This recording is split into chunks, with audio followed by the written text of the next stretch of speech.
Llevo unas cuantas semanas trabajando en la morgue local, y no fue hasta apenas ayer que tuve que incinerar un cuerpo por primera vez.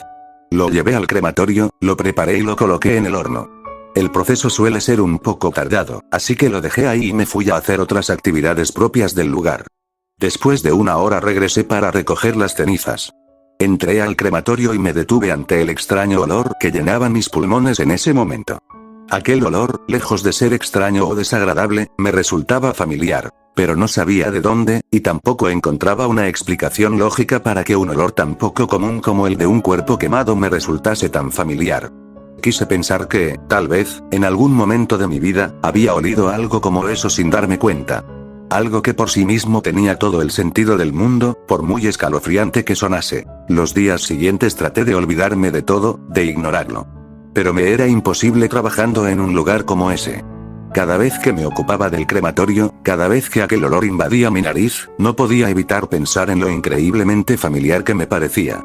Es como cuando ves un rostro por la calle o por la televisión, un rostro del que estás seguro que ya habías visto antes, pero no recuerdas dónde.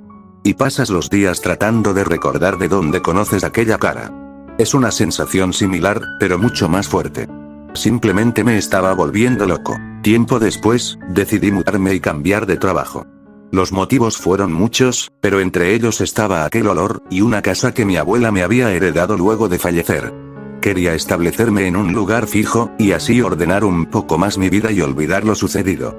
La casa no era realmente grande, pero tenía el suficiente espacio para albergar a una familia pequeña. 2 pisos eran más que suficientes para mí. Remodelé la casa para hacerla más acogedora. Me deshice de los viejos muebles de la abuela, repinté algunas paredes, y limpié cada rincón posible de la casa.